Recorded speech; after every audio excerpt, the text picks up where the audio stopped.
I hope you're ready to be unstoppable off the dribble in minutes, because today I've got 5 setup moves that you can add to your game so you can beat your defender pretty much no matter what. And the best part about these is when you take these setup moves, you can add these as a couple different ways. Number one, you can use them just to read your defender and react to what they're gonna do. And by having 5 different setups, it's gonna keep it so they don't ever really know what you're gonna do. And then number 2, and probably my favorite thing, is you can go into the go-to moves that you always count on in a way that's less predictable, right? So you have certain moves that you really like to do maybe, and you know you can beat your defender with, but after a while, if you keep doing it the same way, it becomes predictable. Just adding a setup to the beginning of it can help open all those options back up for you, especially if you have all 5 of these setups in your bag. And then at the end of the video, I'm gonna show you how you can take all this stuff next level by giving you moves that you can do from the setups. You definitely wanna see that, because those are some of the most simple but deadly moves you can add to your game, and you can do that in minutes.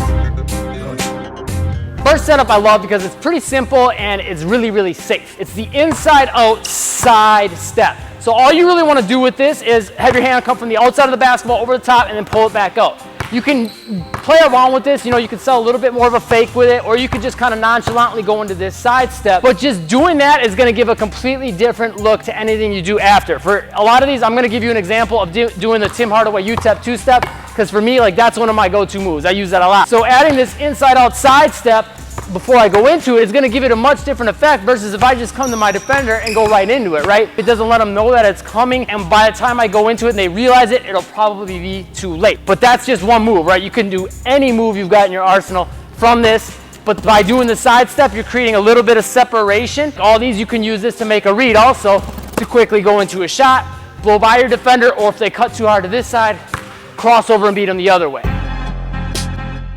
Click that like button if you like that first move, and if the tips help, leave a comment, say this helps. The next setup is a really sneaky one. You're gonna take the dribble and just go straight up and down with it, and then pivot in to protect the basketball. Or you could also do this by pivoting back with the hand that's dribbling. But the idea is that you're gonna basically go into like a protection type dribble, completely shielding the basketball. And that's gonna kind of put your defender in a state of mind of either A, just backing up off of you, or B, 90% of the time, they know it's like this kind of unspoken communication between defender and ball handler that, okay, now we got to have contact. So the defender kind of gets ready to get contact with you and lean into you a little bit and fight for the position as you're coming into them, right? So you can do this as a way to get close to them. And then from there, a lot of times you can blow by them. You might have seen Isaiah Thomas do that. Or if they jump back for some reason, you can go into a shot. Or you could go into a crossover if they jump too far to that side. But as always, like we were saying, you can go into all your other moves from that, right? So I can come from this and go into that Tim Hardaway right from it. I can come from this, go into behind the back. All you want to focus on is that transition with your footwork and the dribble. As you turn into it, pop that dribble so you get a little bit of a float on the dribble and some air time, and then hop and twist your feet. So you're going to be here, hop, get them back square. Try not to make it a big hop though. We want to be low to the ground so we can get into that next move quickly. I love this next setup move because it's really, really versatile. A lot of different ways you can use it, but leave me a comment. Let me know what NBA player you think is most versatile with giving different setups. This next one, you could do this coming towards your defender from the move. You could do it from a side motion, you'll sidestep, shuffle. You could do it from a standstill. But all you're gonna do is whichever hand is dribbling, you want the opposite foot forward. So if you're stopping from a movement, you wanna do it like this. So you would stop on this dribble and then go into it. Or if you're from stationary, just set it up like this. From there, you're gonna dribble, hop, and change foot position. If you're close to your defender, you can use this almost like, again, we talk about how there's like that little communication. They know you're gonna do something from this, right?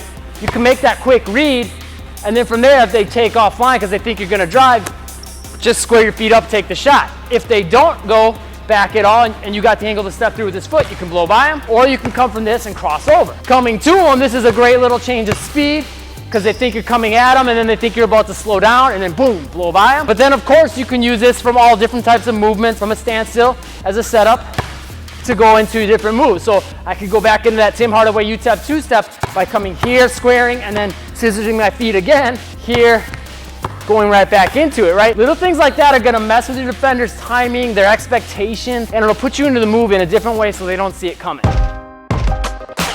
Okay, these last two are actually probably the easiest ones, but probably also 2 of the most deadly. And after this, I'm gonna link you to the moves that you can add to the end of these to really take them next level, give you some moves that you can count on to beat defenders, simple, deadly moves. So this next one is basically when you're by your defender to dribble, pop that dribble, float it, and hop back. That's it.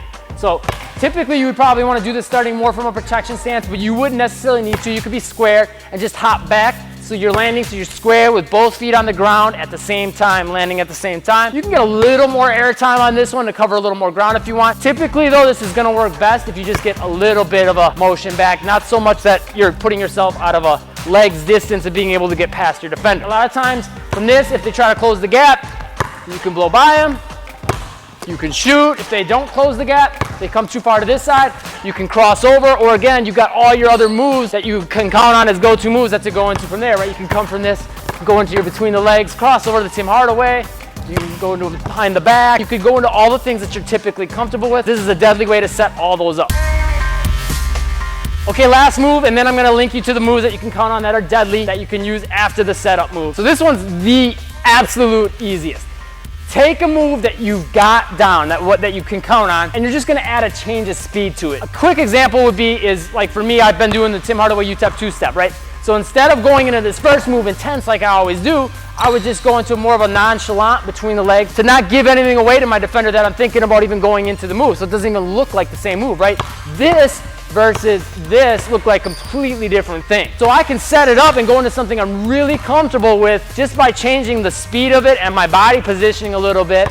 And now they don't know what's coming and I can blow by. Now that's a 2-dribble combo, but you could still apply this to like a 1-dribble move. Like if one of your go-to moves is just an inside out to actually attack past your defender, then instead of going boom, boom, hard, you could just simply be like this and then boom, go into it. So within that dribble, you can still get that change of speed. Now those deadly but simple moves that you can add to the end of this, click this YouTube video right there. That's 10 simple 1-dribble crossovers that you can count on to use in a lot of different game situations so you can beat your defender pretty much no matter what they do. Click the like button, the subscribe button, and the bell icon to catch the newest videos, and I'll see you in that video next.